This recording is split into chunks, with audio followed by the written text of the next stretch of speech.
Hello everyone, welcome back to my channel. कैसे हैं आप सभी? आई होप आप सब अच्छे होंगे। आपको मेरा पढ़ा है वो समझ में आ रहा होगा। ठीक है, चलिए स्टार्ट करते हैं सिंपली। आज हम टॉपिक के बारे में डिस्कस करने जा रहे हैं, डायगोनलाइजेशन के बारे में। ठीक है, इससे पहले हम लोगों ने इगन वेक्टर्स कैसे निकालते हैं, इगन स्पेस क्या होता है, इगन वैल्यूज कैसे फाइंड आउट की जाती हैं of a linear transformation end of a matrix. ठीक है, बेसिस कैसे फाइंड आउट किया, सब कुछ हम इन प्रीवियस वीडियो में हम लोग देख चुके हैं। ठीक है, आज हम पढ़ते हैं डायगोनलाइजेशन। देखो, मान लो कोई भी हमारे पास क्या है, ए, हमारे पास कोई भी एक मैट्रिक्स है and this is an square matrix. ठीक है, तो क्या कोई एक ऐसी मैट्रिक्स एग्जिस्ट करती है जिसको मैं बोल रही हूं P and that is an invertible matrix such that कि P जो मेरी इन्वर्टिबल मैट्रिक्स है, P इनवर्स ए P जब मैं निकालू तो मेरे को ये भी क्या मिले, एक डायगोनल मैट्रिक्स मिले। क्या ऐसा पॉसिबल है? ठीक है, तो डायगोनलाइजेशन मैट्रिक्स का मतलब क्या होता है? डायगोनलाइजेबल मैट्रिक्स का मतलब होता है कि कोई भी एक matrix A is said to be diagonalizable अगर एक ऐसी इन्वर्टिबल मैट्रिक्स एग्जिस्ट करती है मेरी P सच दैट कि P इनवर्स AP मेरा क्या हो, ये भी एक डायगोनल मैट्रिक्स होनी चाहिए। ठीक है, तो हम कहेंगे कि जो ये P मैट्रिक्स है ये A को डायगोनलाइज कर रही है, या हम कहेंगे कि वो जो स्क्वायर मैट्रिक्स थी मेरी A वो कैसी है, वो डायगोनलाइजेबल है। ठीक है, या फिर हम दूसरी डेफिनेशन ये भी होती है एक डायगोनलाइजेबल मैट्रिक्स की कि मैट्रिक्स मान लो कोई भी एक मेरी A है and it is said to be diagonalizable अगर A is similar to the diagonal matrix. ठीक है, तो अगर A मैट्रिक्स मेरी सिमिलर है किसी दूसरी मैट्रिक्स के, तो मैं ये कह सकती हूँ कि वो क्या है, डायगोनलाइजेबल मैट्रिक्स। फॉर एग्जांपल, जैसे कि मान लो मेरी एक मैट्रिक्स A है and B and these both matrix are similar, ये दोनों मैट्रिक्स आपकी कैसी है, सिमिलर है, तो मैं कहूंगी कि जो B है ये आपको ये डायगोनलाइज कर रही है A को। ठीक है ना, जो A है ये आपकी डायगोनलाइजेबल मैट्रिक्स है। क्यों? क्योंकि एक ऐसी इन्वर्टिबल मैट्रिक्स एग्जिस्ट कर रही है B सच दैट कि B इनवर्स AB आपका ये भी एक डायगोनल मैट्रिक्स है, तो मैं यहाँ ये कह पा रही हूँ कि B मेरी डायगोनलाइज कर रही है A को। ठीक है ना, तो ये दोनों आपस में सिमिलर भी होंगी। सिमिलर होंगी भाई, दोनों ही डायगोनल मैट्रिक्स होंगी भाई, एक स्क्वायर मैट्रिक्स है दूसरी डायगोनल मैट्रिक्स है। ठीक है ना, ये है। देखो, अभी हम एक्सप्लेन करेंगे आगे कैसे कैसे क्वेश्चन सॉल्व करेंगे ना, तो अच्छे से समझ में आएगा। अब देखो, जैसे कि मान लो आपको कोई भी एक स्क्वायर मैट्रिक्स दे रखी है, आपने उसकी इगन वैल्यूज निकाली, फिर आपने एक डायगोनलाइजेबल मैट्रिक्स फाइंड आउट करी P जो कि एक इन्वर्टिबल मैट्रिक्स है जो इस मैट्रिक्स को डायगोनलाइज करे, मैट्रिक्स A जो कि आपकी स्क्वायर मैट्रिक्स थी। तो दोनों की जब आप इगन वैल्यूज निकालोगे ना तो वो दोनों सेम आएंगे। क्यों? क्योंकि दोनों मैट्रिक्स आपकी कैसी होती है, सिमिलर मैट्रिक्स होती है या नहीं? कोई मैट्रिक्स अगर डायगोनलाइजेबल है इसका मतलब एक ऐसी मैट्रिक्स एग्जिस्ट कर रही है आपकी invertible matrix P such that P inverse AP आपको एक डायगोनल मैट्रिक्स मिल रही है। तो इसका मतलब क्या हुआ कि जो मैट्रिक्स P है वो डायगोनलाइज कर रही है A को, A इज डायगोनलाइजेबल। ठीक है, तो ये दोनों आपकी मैट्रिक्स कैसी होंगी, सिमिलर होंगे। अभी हमने ऊपर पढ़ा। ठीक है ना, तो सिमिलर मैट्रिक्स होती है, दैट्स वाई कि इनकी जो इगन वैल्यूज होती हैं वो भी आपकी एकदम सेम निकलती है। देखो कैसे प्रूफ देखते हैं। A एंड B आपकी कैसी है, सिमिलर मैट्रिसेस है, तो इनकी इगन वैल्यू सेम होंगी, हमें ये प्रूव करना है। ठीक है, A एंड B आपकी सिमिलर मैट्रिक्स है, दैट मींस कि A and B are similar matrix, that means B is equal to P inverse AP के बराबर। मतलब कि जो B है यही आपकी क्या एक इन्वर्टिबल मैट्रिक्स है जो आपकी डायगोनलाइज कर रही है A को। जब तो हम कहेंगे कि A and B are similar matrix. ठीक है ना, तो देखो हमने कैरेक्टरिस्टिक इगन वैल्यूज निकालने के लिए हम लोग कैरेक्टरिस्टिक इक्वेशंस का यूज करते हैं। तो हमने कैरेक्टरिस्टिक इक्वेशन हमने बनाई किसकी, बी मैट्रिक्स की। हमें क्या है, इसकी इगन वैल्यूज फाइंड आउट करनी है, तो वो क्या होगा, लैम्डा आई माइनस बी होगा। ठीक है, इसका डिटर्मिनेंट निकालेंगे तो हमको इगन वैल्यूज मिल जाएंगे ऑफ दिस मैट्रिक्स बी। ठीक है, अब देखो बी की जगह हम P इनवर्स AP लिख सकते हैं यहां से। ठीक है, अब देखो ये जो मेरा लैम्डा आई है, अगर मैं इसमें P इनवर्स P से मल्टीप्लाई कर दूं तो कुछ इफेक्ट तो पड़ेगा ही नहीं इस पे, क्योंकि P इनवर्स किसी भी मैट्रिक्स से अगर हम उसकी इनवर्स में मल्टीप्लाई करते हैं तो हमको आइडेंटिटी मैट्रिक्स ही मिलता है। ठीक है, और आइडेंटिटी मैट्रिक्स के आप किसी में मल्टीप्लाई करो आपको वही मैट्रिक्स वापस मिल जाती है। ठीक है ना,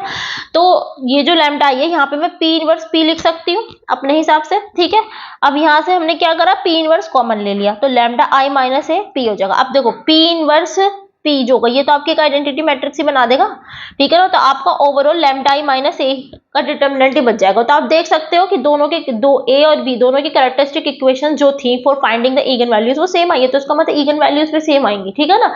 तो मतलब क्या हुआ कि दो मैट्रिक्स अगर आपकी सिमिलर हैं तो उनकी जो इगन वैल्यूज होती हैं वो भी आपकी कैसी होती है, सेम होती है, ठीक है ना। या फिर आप ये भी कह सकते हो कि कोई एक मैट्रिक्स है जो दूसरी मैट्रिक्स को डायगोनलाइज कर रही है, तो इसका मतलब क्या, उन दोनों की जो इगन वैल्यूज होंगी वो सेम होंगी, क्यों, because both matrix are similar to each other, ठीक है। क्वेश्चन से देखते हैं, हमें इगन वैल्यूज फाइंड आउट करनी है। देखो ए आपको कोई भी एक स्क्वायर मैट्रिक्स आपको गिवन है, ठीक है, ए आपको स्क्वायर मैट्रिक्स गिवन है, आपने क्या करा, इसकी कैरेक्टरिस्टिक इक्वेशन निकाली, सो लैम्डा आई माइनस ए का हम डिटरमिनेंट निकालेंगे, ठीक है। ये मैं सॉल्व नहीं करूंगी क्योंकि हमने प्रीवियस वीडियो में इस तरह के क्वेश्चन सॉल्व कर रखे हैं कि how to find eigen value and eigen vectors, ठीक है।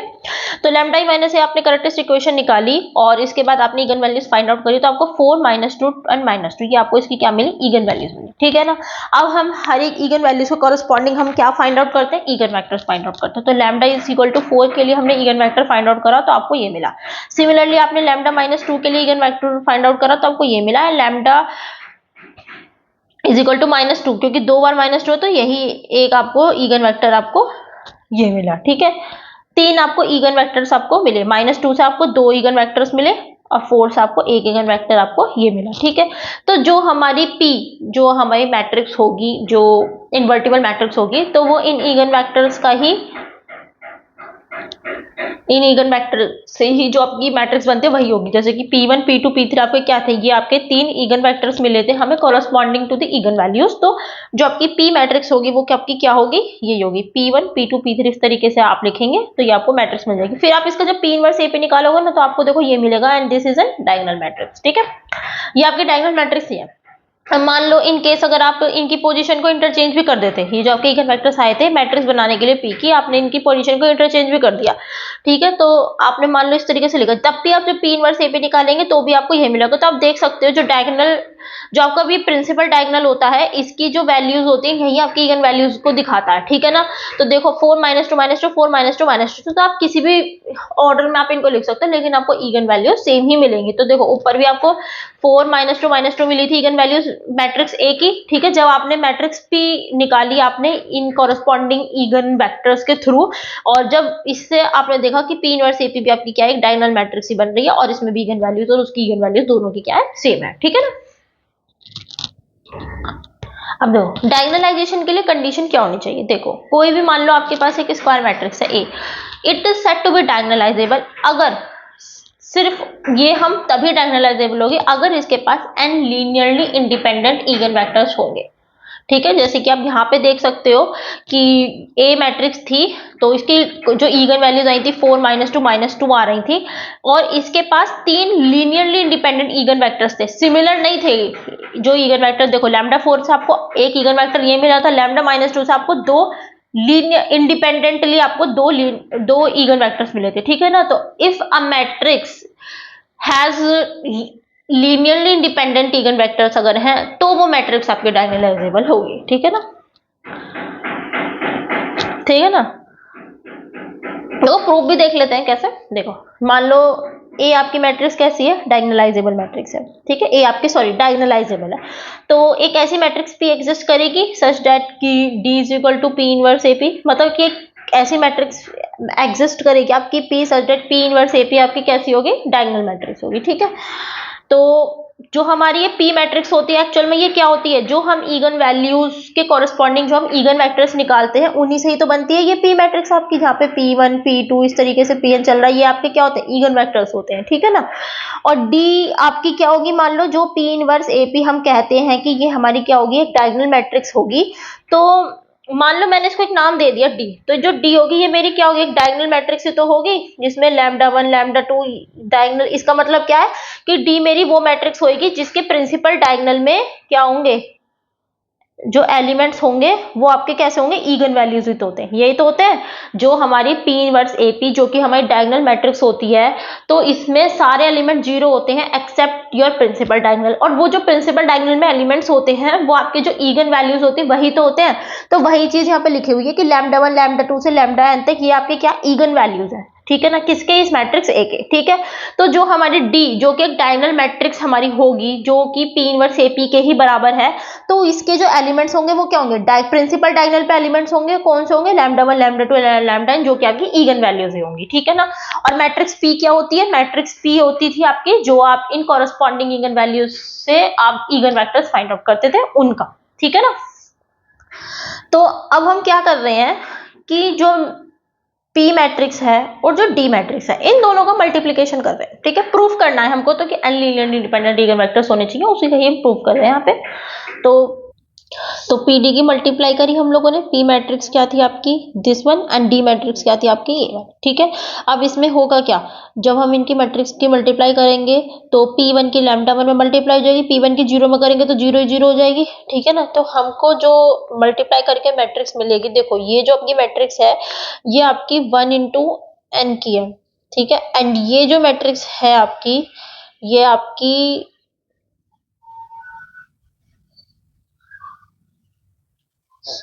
ये आपकी n क्रॉस n की है। ठीक है, तो देखो जब हम अलग अलग ऑर्डर की मैट्रिक्स की मल्टीप्लाई करते हैं, जैसे कि मान लो एक मैट्रिक्स आपकी 1 क्रॉस n की और एक मैट्रिक्स आपकी n क्रॉस n की है, तो मिडिल वाला जो है ये जो दो चीजें सेम होनी चाहिए तभी मैट्रिक्स आपके मल्टीप्लिकेबल होती हैं, ऐसा तो पता होगा ना आपको। तो इससे कहते हो आपको जो ये इससे कैंसिल हो जाता है तो आपको 1 क्रॉस n की ही एक मैट्रिक्स मिलेगी। तो यहाँ पे जब हम p को d से मल्टीप्लाई करवाएंगे तो आपको एक 1 क्रॉस n की क्या मिलेगी, एक मैट्रिक्स मिलेगी जिसमें आपकी लैम्डा 1 की p1 में मल्टीप्लाई होगी, लैम्डा 2 की p2 में, सिमिलरली लैम्डा n की लैम्डा n में। तो आपको जो पी डी का प्रोडक्ट मिला मैट्रिसेस का वो आपको 1 क्रॉस n की एक मैट्रिक्स मिली, दिस इज वन। ठीक है, अब देखो आपको पता है कि जो हमको ए मैट्रिक्स गिवन थी ए, और जो आपकी ए की जब हमने पी में देखो जो हम पी डी में मल्टीप्लाई करवा रहे थे तो आपको पता था कि जो डी है वो हमारा डायगोनलिज्म जो डी थी वो एक्चुअल में हमारा पी इनवर्स ए पी तो होता है, तो पी इनवर्स ए पी तो होता है, तो पी इनवर्स पी एक तरीके से आइडेंटिटी मैट्रिक्स हो जाएगी, तो डी मेरा एक्चुअल में ए के बराबर हो जाएगा, तो P D is equal to P A. ठीक है ना, इसके बराबर हो जाएगा। ठीक है, पी ए कह लो या ए पी कह लो। ठीक है, तो उसके बाद हम क्या करेंगे, जब फिर हम देखो फिर जब हम क्या करेंगे, जब हम ए सिमिलरली जब हम ए मैट्रिक्स की जैसे हमने यहाँ पे पी मैट्रिक्स की डी में मल्टीप्लाई करवा दी, फिर जब हम ए की पी में मैट्रिक्स ए की मल्टीप्लाई जब हम पी में करवाएंगे ना तो उससे आपको क्या मिलेगा भाई, सेम प्रोसेस रहेगा, उससे आपको A P one A P two A P N, क्योंकि जो ए मैट्रिक्स होगी उसमें तो आपके एलिमेंट्स होंगे। देखो जैसे ए हमारी तो कोई भी एक मैट्रिक्स होएगी, ये जो हमारी मैट्रिक्स है ये आपकी स्क्वायर मैट्रिक्स है, ऊपर हम लोगों ने माना था n क्रॉस n की ऑर्डर की। ठीक है ना, तो जो ए मैट्रिक्स होगी वो मेरी n क्रॉस n की होगी, और जो पी मैट्रिक्स है ये मेरी कौन से ऑर्डर की है, 1 क्रॉस n की है, n क्रॉस 1 की है, नहीं सॉरी 1 क्रॉस n की है, यस है नी, पी जो मैट्रिक्स है ये मेरी 1 क्रॉस n की है ना, यस। ठीक है, तो हम एक्चुअल में देखो जब तो P D is equal to P A, P D is equal to यहाँ पे पी आना चाहिए एक्चुअल में, क्योंकि ए पी का तो मल्टीप्लिकेशन ही नहीं हो पाएगा ना।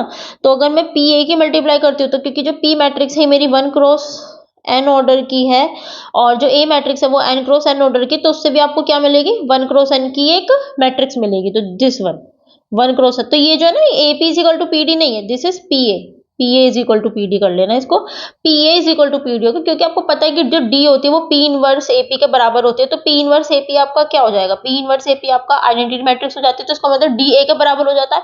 तो मैं ऐसा लिख सकती हूँ एक्चुअल में एक तरीके से कि P D is equal to P, ऐसा लिख सकती हूँ। तो जैसे मैंने यहाँ पे पी डी का मल्टीप्लीकेशन करके एक 1 क्रॉस एन की मैट्रिक्स आई, सिमिलरली मैं क्या करूंगी, मैं ए मैट्रिक्स में मैं पी मैट्रिक्स की मल्टीप्लाई करवाऊंगी किसमें, ए में। ठीक है, तो इस जब मैं पी मैट्रिक्स के में मल्टीप्लाई करवाऊंगी तो देखो कैसे होगा, पी ए में मल्टीप्लाई करवा, जो पी मैट्रिक्स है वो मेरी P1 P2 से लेकर Pn तक इस तरीके से चल रही है, और जो ए मैट्रिक्स है इसमें तो मेरे n कुछ एलिमेंट्स होंगे, ये मेरी n क्रॉस n की मैट्रिक्स है, ये मेरी इस तरीके की। तो एक तरीके से आप ये मानो कि हर एक एलिमेंट की मैं इस पूरी मैट्रिक्स में मल्टीप्लाई करवाऊंगी, मानोगे नहीं मानोगे, जो ए मैट्रिक्स है इसकी मैं P1 में मल्टीप्लाई करवाऊंगी, जो A2 मैट्रिक्स, क्योंकि जो P1 P2 जो होते हैं एक्चुअल में आपके क्या होते हैं, ये आपकी कॉलम मैट्रिक्स तो होती है इस तरीके से, ये आपकी इस तरीके से जो होती है ये कॉलम मैट्रिक्स होती है, जैसे कि मान लो एग्जांपल के तौर पे कि 1 1 0 2 1 0 3 1 0 आपका ये इगन वैल्यूज है, ये आपकी क्या पी मैट्रिक्स, और जो ए मैट्रिक्स है इसमें भी कोई ना कोई एलिमेंट होगा।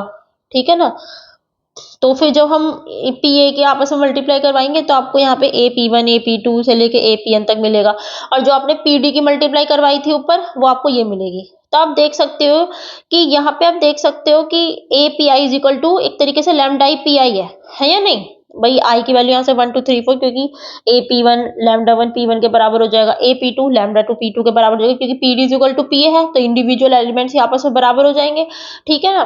तो यहाँ से आप देख सकते हो कि आपको जैसे जैसे आप लैम्डा की वैल्यू अलग अलग रखते जाओगे उसी के कॉरस्पॉन्डिंग आपको ईगन वेक्टर्स मिलते चले जाएंगे, और ये जो ईगन वेक्टर्स होंगे आपके कैसे होंगे, आपस में एक दूसरे से इंडिपेंडेंट होंगे, ठीक है ना।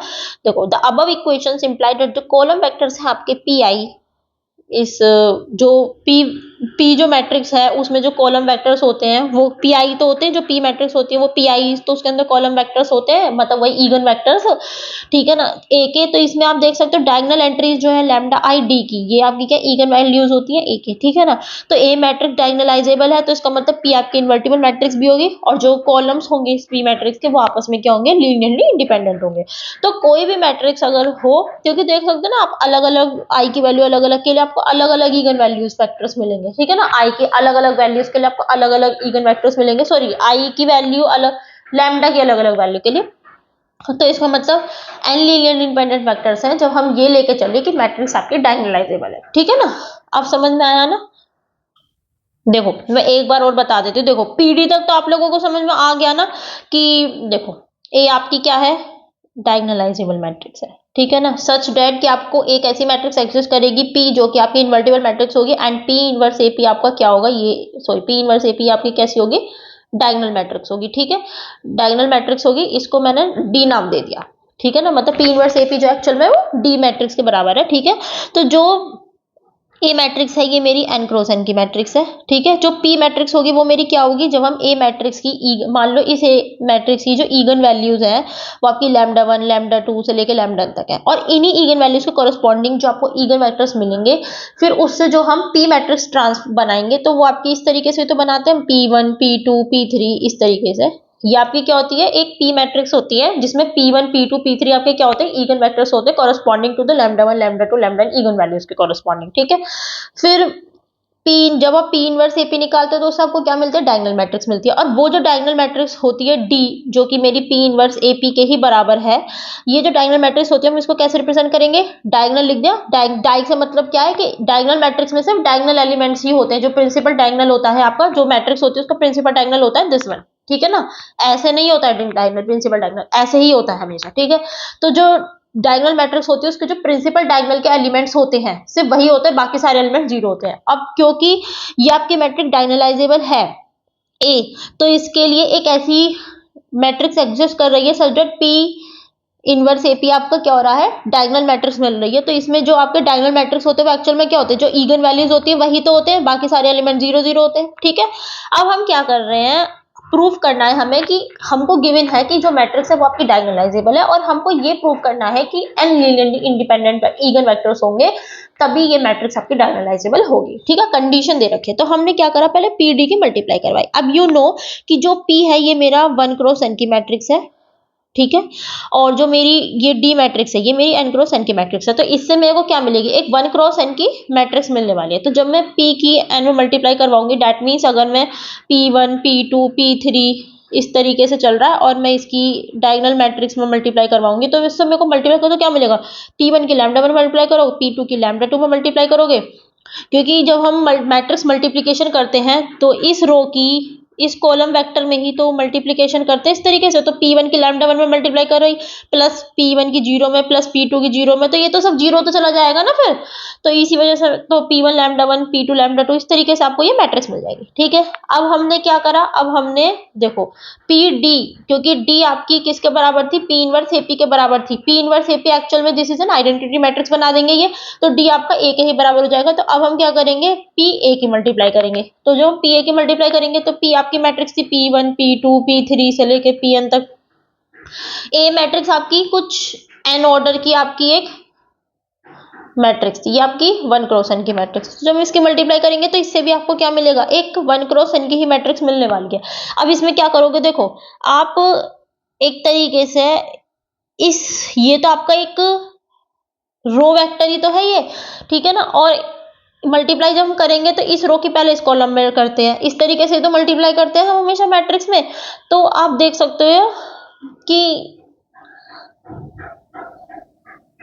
प्लस इस रो की, फिर इस कॉलम से सेकंड कॉलम मल्टीप्लाई करेंगे। देखो हम एक्चुअल में एक तरीके से क्या करेंगे, हम जब मैट्रिक्स में मल्टीप्लाई करते हैं तो ये जो रो वेक्टर है हम इसकी पहले तो कॉलम 1 में मल्टीप्लाई करवाएंगे, ठीक है ना, फिर कॉलम 2 में मल्टीप्लाई करवाएंगे, फिर कॉलम 3 में मल्टीप्लाई करवाएंगे। इस तरीके से तो मल्टीप्लाई करवाते हैं, तो एक तरीके से हमें क्या मिल जाएगा, AP1 AP2 AP3, इस तरीके से तो मिल जाएगा हमको। No no no no, sorry guys, this is not a row matrix. Actual में आप लोग देखो कि दिस इज रॉन्ग, क्योंकि देखो जो हम PA की मल्टीप्लाई करवाएंगे तो जो जो P मैट्रिक्स होती है वो P1 P2 P3 से लेकर इस तरीके से चलती है, और ये आपकी कोई भी एक मैट्रिक्स है n क्रॉस n की, ठीक है ना। तो दिस इज रॉन्ग, ठीक है ना। तो आप देख पा रहे हो कि जो P1 P2 P3 है एक्चुअल में ये भी तो आपके इगन वेक्टर्स, मतलब कि ये एक तरीके से आपकी ये कॉलम मैट्रिक्स है ना। जो P1 P2 P3 है ये एक्चुअल में ये आपके कॉलम मैट्रिक्स ही तो है, ठीक है ना। इस तरीके से है। तो हम क्या कर रहे हैं, हमने क्या करा, सब हम जब मल्टीप्लाई करेंगे तो हम इस तरीके से लिख सकते हैं, हमने क्या करा, पहले इस कॉलम मैट्रिक्स की P1 कॉलम मैट्रिक्स जो है आपकी ये, इसकी मैंने पूरी A मैट्रिक्स में मल्टीप्लाई करवा दी। फिर ये जो दूसरे वाली कॉलम मैट्रिक्स है P2, इसकी मैंने A मैट्रिक्स में मल्टीप्लाई करवा दी। तो इस तरीके से आपको ये इस तरीके से मिल जाएगा, ठीक है। अब आप देख सकते हो PA is equal to PD के बराबर था, दैट मीन्स आप PA की वैल्यू क्या थी, AP1 AP2 APN, इस तरीके से चाह, और PD आपका क्या आया था, λ1 P1 λ2 P2, इस तरीके से आया था। तो ये दोनों बराबर हैं, ठीक है। अब आप यहाँ से देख सकते हो कि मैं इसको इस तरीके से लिखती हूँ, API is equal to λIPI, इस तरीके से लिख सकती हूँ ना मैं इसको, I की वैल्यू जहाँ पे आपकी 1 2 से लेके n तक जाएगी। तो ये आपको मिला। अब देखो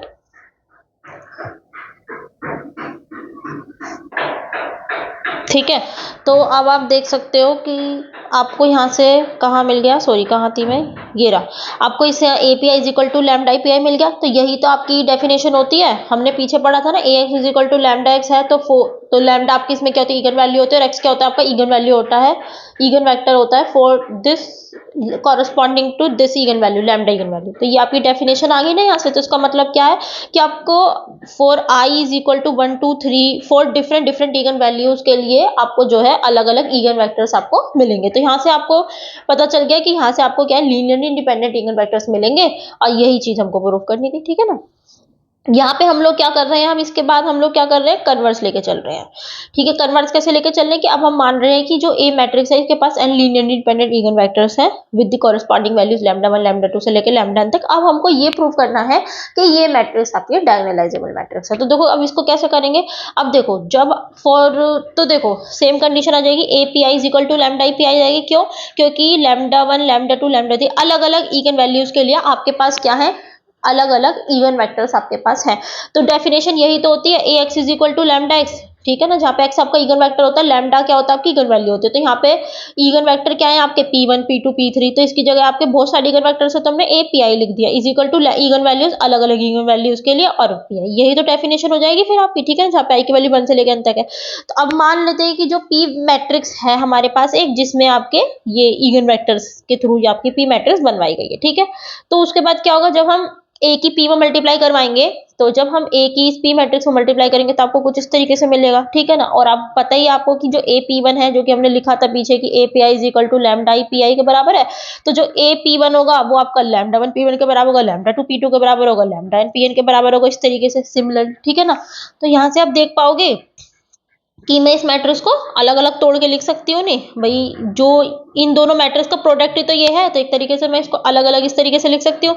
तो ये PD के बराबर हो जाएगा, इट मीन्स कि AP आपका PD के बराबर हो गया, ठीक है। अब क्योंकि P1 P2 PN ये सब जो थे आपके लीनियरली इंडिपेंडेंट थे, तो P आपकी इन्वर्टिबल मैट्रिक्स हो जाएगी।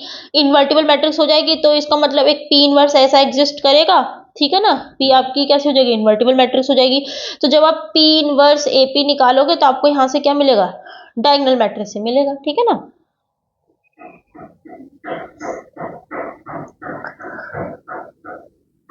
तो आपकी ये कैसी हो जाएगी, डायगोनलाइजेबल मैट्रिक्स हो जाएगी। क्यों, क्योंकि डायगोनलाइजेबल मैट्रिक्स के लिए कंडीशन क्या थी, यही तो थी कि एक ऐसी मैट्रिक्स इन्वर्टिबल मैट्रिक्स एग्जिस्ट करनी चाहिए।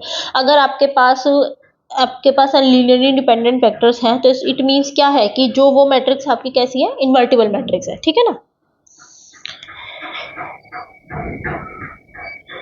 तो यहाँ से इस तरीके से हम लोगों ने प्रूफ कर लिया। हालांकि प्रूफ इतना पूछा नहीं जाता, लेकिन फिर भी एक कंसेप्ट के बेसिस पे मैंने आपको बता दिया। फिर भी कोई आपको डाउट हो तो आप मुझसे दोबारा पूछ सकते हो। देखो अब जैसे क्वेश्चन है आपका कि हमको ये प्रूफ करना है कि जो ये ए स्क्वायर मैट्रिक्स हमको गिवन है, ये आपकी डायगोनलाइजेबल मैट्रिक्स नहीं है, ठीक है। तो डायगोनलाइजेबल मैट्रिक्स ना होने के लिए हम सबसे पहले तो इसकी ईगन वैल्यूज निकालेंगे, ईगन वैल्यूज के कॉरेस्पॉन्डिंग ईगन वेक्टर्स निकालेंगे। अगर इसके पास n इंडिपेंडेंट ईगन वेक्टर्स आपको मिल रहे हैं तो ये मैट्रिक्स आपकी डायगोनलाइजेबल होगी, ठीक है ना। तो आपने क्या करा, इसकी करेक्टेस्ट इक्वेशन बनाई, लैम्डा i माइनस ए का डिटरमिनेंट निकाला आपको। ये आपका जो है ना, ये लैम्डा माइनस वन ऐसे ही है, ये थोड़ी टाइपिंग वगैरह हो गया है, ठीक है ना। तो यहाँ से आपको एक ही ईगन वैल्यू मिली, lambda one is equal to one, और इसके कॉरेस्पॉन्डिंग जब आपने ईगन वैल्यू निकाली, ईगन वेक्टर निकाला, तो आपको एक ईगन वेक्टर मिला। तो कोई भी हमारे पास दो लीनियरली इंडिपेंडेंट ईगन वेक्टर्स नहीं है, तो इट मीन्स कि ये मैट्रिक्स आपके डायगोनलाइजेबल नहीं है, ठीक है। अब देखो हम किस तरीके से हम करते हैं कि वो मैट्रिक्स आपकी डायगोनलाइजेबल होगी। देखो मैं डायरेक्ट क्वेश्चन पे आती हूँ। देखो ये तो सेम वही बता रखा है, ठीक है ना। देखो हम मैट्रिक्स, जैसे मान लो आपको ए मैट्रिक्स आपको दे रखी है, अब हमें एक ऐसी मैट्रिक्स पी निकालनी है सच दैट कि आपका पी इनवर्स ए पी आपका डायगोनल मैट्रिक्स हो, ठीक है। तो हमने क्या करा, सबसे पहले तो ईगन वैल्यूज निकाली, ईगन वैल्यूज निकाली, लैम्डा i माइनस के का डिटरमिनेंट करा, आपको इससे ईगन वैल्यूज निकल गई 2 माइनस 2 एंड 3, ठीक है। अब इन ईगन वैल्यूज के कॉरेस्पॉन्डिंग हम क्या निकालेंगे, ईगन वेक्टर्स निकालेंगे। ईगन वेक्टर्स आप लोग को पता है कैसे निकाले जाते हैं। तो लैम्डा वन 2 के लिए हमने ईगन वेक्टर्स निकाला, तो आपको ये मिला। Lambda 2 is equal to minus 2 के लिए आपका ईगन वेक्टर्स निकाला, आपको ये मिला। फिर सिमिलरली आपने लैम्डा 3 के लिए आपने ईगन वेक्टर निकाला, तो आपको ये मिला। तो जो पी मैट्रिक्स होती है वो ईगन वेक्टर से ही तो बनती है, P1 P2 P3 तीन ईगन वेक्टर्स थे आपके पास, तो इंडिपेंडेंट वेक्टर्स हैं आपके पास ये। तो ये आपको क्या मिला, ईगन वेक्टर्स मिला। और उसके बाद जब आप पी इनवर्स ए पे निकालोगे तो ये आपको डायगोनल मैट्रिक्स मिलेगी, और जिसके एलिमेंट्स आपके ईगन वैल्यूज से होंगे, ठीक है। दैट्स इट, इतना ही है इसमें, ठीक है।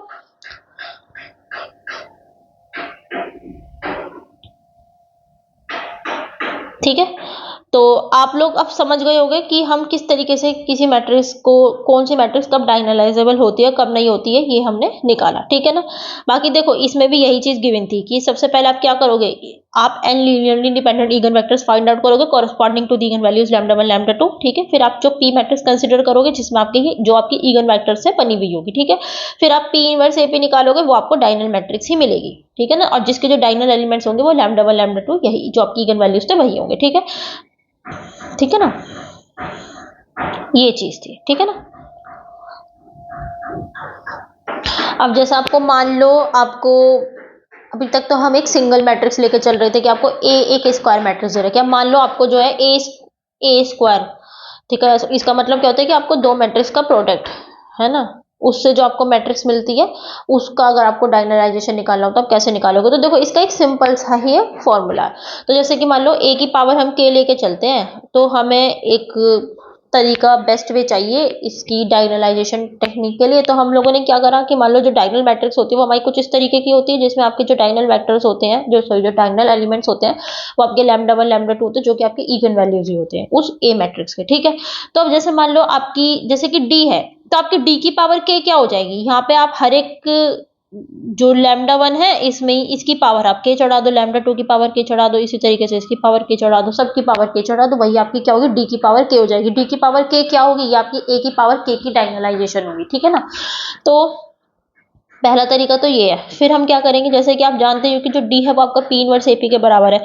तो अब आप क्या करो, डी की पावर के चढ़ाओ सब में। जब हम डी की पावर के चढ़ाएंगे तो इसका मतलब क्या होगा, हम इन सब की मल्टीप्लाई करेंगे के टाइम्स, है ना। तो के टाइम्स मल्टीप्लाई करेंगे तो पी इनवर्स पी का तो आइडेंटिटी मैट्रिक्स होती है, तो आइडेंटिटी मैट्रिक्स को तो आप कितने टाइम में मल्टीप्लाई कर लो, आइडेंटिटी मैट्रिक्स ही मिलने वाली है। तो ए की पावर के हो जाएगी, पी इनवर्स पी आपका ऐसे रह जाएगा, ठीक है ना। तो यहाँ से आपको मिला कि जो डी की पावर के है ये आपका पी इनवर्स ए के पी के बराबर आया, ठीक है। पी इनवर्स पी क्योंकि आपका ये तो आइडेंटिटी मैट्रिक्स हो जाएगा, तो इट मींस ए की पावर के जो होगी वो आपका डी की पावर के बराबर हो जाएगी। इट मींस कि जो ए की पावर के है इसको मैं ऐसे लिख सकती हूँ आपकी पी डी की पावर के पी इनवर्स, क्योंकि पी इनवर्स पी आपका फिर से आइडेंटिटी मैट्रिक्स होगा। तो जब अगर मेरे को ए की पावर के लिए डायगोनलाइजेशन मैट्रिक्स निकालनी है तो वो इस किस तरीके से होगी, वो आपकी कुछ ये होगी कि मतलब जो डी की पावर के जो है ना, यही आपकी क्या है, डायगोनलाइजेबल मैट्रिक्स होगी इस ए की पावर के की, सच दैट पी डी के पी डी की पावर के पी इनवर्स आपकी क्या होगी, डायगोनल मैट्रिक्स होगी। और डायगोनल मैट्रिक्स कैसे होगी, जहाँ पे इसके जो ये वाले एलिमेंट्स होंगे ना, इसमें बस इवन वैल्यूज जो है उनकी पावर के हो जाएगी, ठीक है ना। जैसे कि आप ये मान के चलो कि आपको एक मैट्रिक्स दे रखी है ए, आपने इसकी इगन वैल्यूज निकालनी और आपको ए की पावर 2 एक मैट्रिक्स दे रखी है, आपको उसकी इगन, आपको जो है उसके लिए डायगोनलाइजेबल मैट्रिक्स निकालने, तो आप सिंपली क्या कर सकते हो, जो इगन वैल्यूज है उनकी पावर 2 कर दो, उसी से ही आपको जो है उसकी डायगोनलाइजेबल मैट्रिक्स मिल जाएगी, ठीक है ना। ठीक है, तो कल से हम ये बस एक दो थ्योरम और रह रही हैं ये डायगोनलाइजेशन की, और ट्रांसफॉर्मेशन को हम किस तरीके से डायगोनलाइजेबल प्रूफ करते हैं ये हम कल देखेंगे। ये टॉपिक आपका फिर कंप्लीट हो जाएगा। इसके बाद फिर हम सिमेट्रिक मैट्रिक्स एंड ऑर्थोगोनल डायगोनलाइजेशन के बारे में पढ़ेंगे, ठीक है ना।